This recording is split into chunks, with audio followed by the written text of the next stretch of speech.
This news is funded by viewers like you. Please support our work at democracynow.org/give.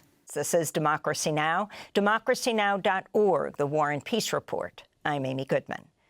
The confirmation hearing for President-elect Donald Trump's pick for Defense Secretary, Pete Hegseth, begins today amidst backlash over his history of sexual assault, misusing funds in his previous positions, possible ties to white nationalists, and various violations committed while under the influence of alcohol. The hearing is expected to be contentious, but Democrats do not have the votes in the Senate to kill the nomination. Two other confirmation hearings set for today were delayed due to missing background paperwork. Trump's pick for Veterans Affairs Secretary Doug Collins and Interior nominee Governor Doug Burgum. Pete Hegseth is a former Fox News host and military veteran. Democrats say the FBI's background check failed to fully interview key witnesses, including Hegseth's ex-wife. The New York Times reports she, quote, made multiple attempts to contact the Bureau for a more substantive discussion, but her calls were not returned, unquote. The New Yorker's Jane Mayer reports Hegseth supporters have sought to intimidate potential witnesses from speaking out against him. Mayer also revealed a group of conservative billionaires, including Bill Koch and Richard Uihlein, plan to spend $1 million to pressure Republican senators to support Hegseth. Jane Mayer previously reported Hegseth was forced out of leadership roles at two veterans groups for misusing funds, sexually harassing women, and being repeatedly drunk on the job. In one incident, Hegseth drunkenly chanted, "Kill all Muslims, kill all Muslims," at a bar in 2015. Meanwhile, the New York Times reports Hegseth's own mother once accused him of mistreating women. Hegseth has been a vocal opponent of the Pentagon's embrace of multiculturalism and the Pentagon's decision to allow women to serve in combat. He laid out his views on the Sean Ryan Show in November. You don't like women in combat? No. Why not? I love women service members who contribute amazingly because everything about men and women serving together makes the situation more complicated, and complication in combat means casualties are worse.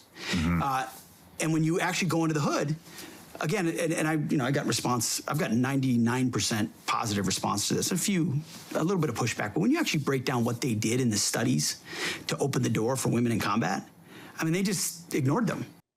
Meanwhile, CBS News reports Hegseth was one of 12 National Guard members removed as guards for President Biden's 2021 inauguration over possible white nationalist extremist ties.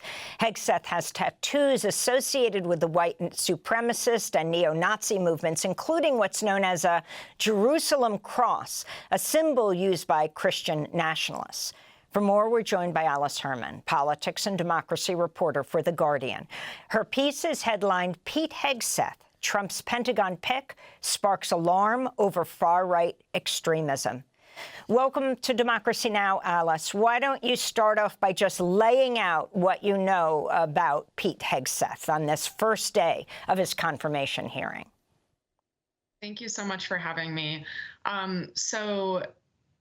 Shortly after Trump picked Pete Hegseth for his nominee to head the Defense Department, I was hearing from expert sources on far-right extremism that there were things about Hegseth in his kind of public appearances, from the tattoos that he has inked on his body to statements that he's made in podcasts and on Fox News, to the multiple books that he's published that kind of raised alarm bells about possible ties to extremist groups, or at least a kind of affiliation or ideological alignment with the far right. And so my reporting on Hegseth has focused mostly on those sort of public statements that he's made and the ways that he, presents himself on social media,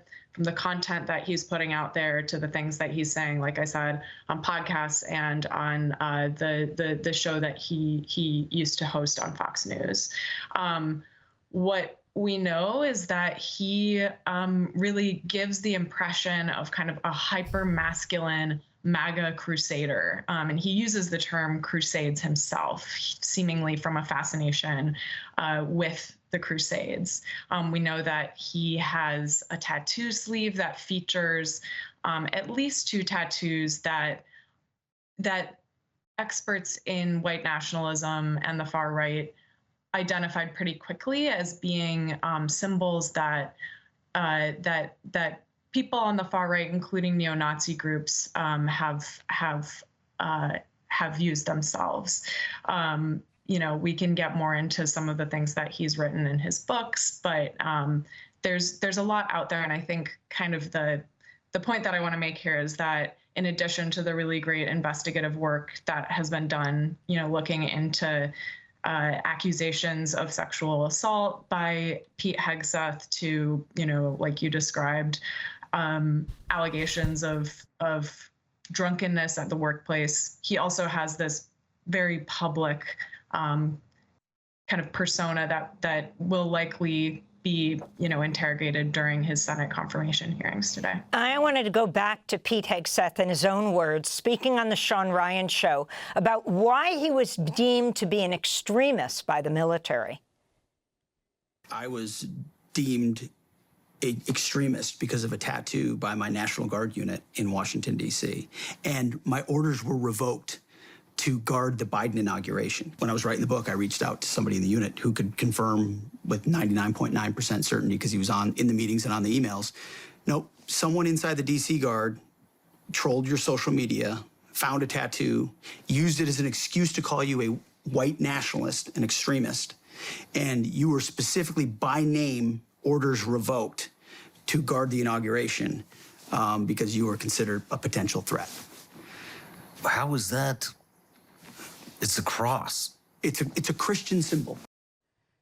Your response, Alice Herman. Sure. So the 2 tattoos that, researchers and experts and historians kind of pointed to as like a red flag for extremism were the Jerusalem cross tattoo that he has on his chest and the words Deus Vult that he has tattooed on his bicep. Deus Vult means God wills it in Latin, and both are rooted in the Crusades, and both are widely popular neither are widely popular among Christians today, but they're both associated with far-right and neo-Nazi groups, which have used the symbols.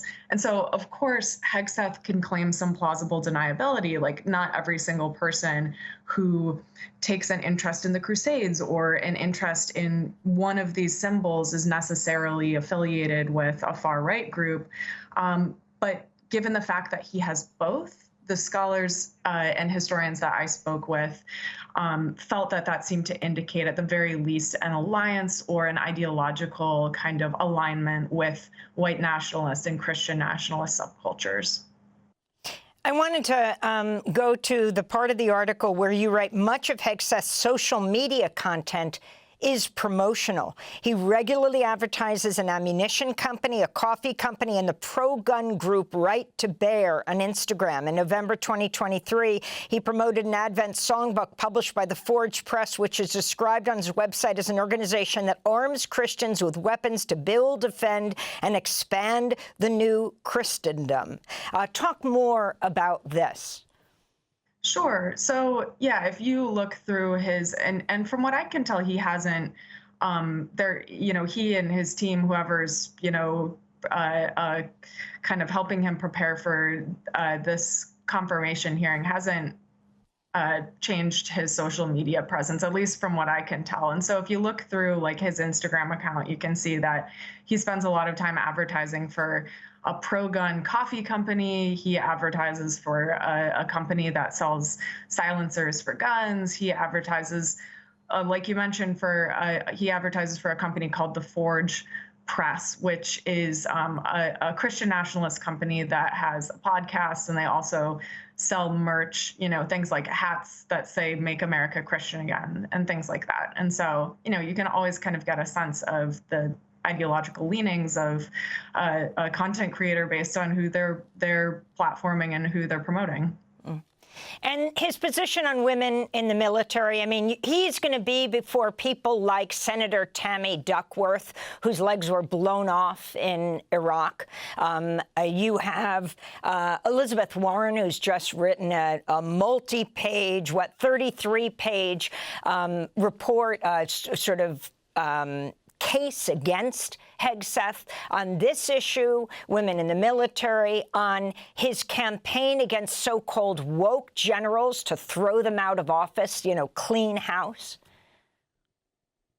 Yeah, that's right. So in his 2024 book, which is called War on Warriors, he says that the military, well, first, he kind of opens his book with an anecdote that you described earlier about the military allegedly not, the army not calling on him to serve during Biden's inauguration amid concerns about the tattoos that we had discussed. And then he goes on to, write about how he doesn't think that the military should be focused on or even engaging in rooting out extremism within the ranks. And he locates diversity, equity, and inclusion principles in the military as a problem. He sees efforts to promote women and people of color and LGBT people in the military as extremely problematic, and he suggests that the promotion of minorities within the ranks is the result of preferential treatment and not merit. And he speaks writes pretty disparagingly about women and LGBT people and people of color in the military in that book. It's it's one of his central claims. You speak with a number of historians who say purging generals constitutes a coup.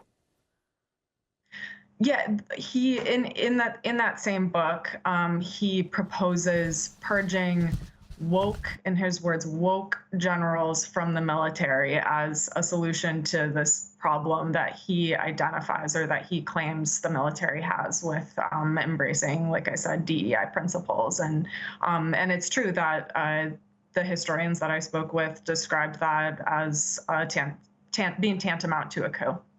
Finally, what does the military gain by having him at the helm? As one senator pointed out, he hasn't been in charge of any group larger than 40 people. His platoon, we're talking about 3 million people in the military.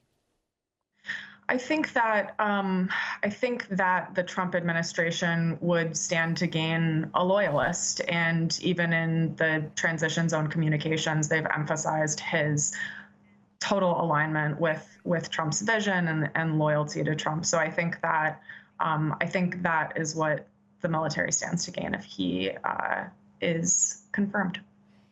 Alice Herman, we want to thank you for being with us, politics and democracy reporter for The Guardian. We'll link to your piece, Pete Hegseth, Trump's Pentagon pick sparks alarm over far-right extremism.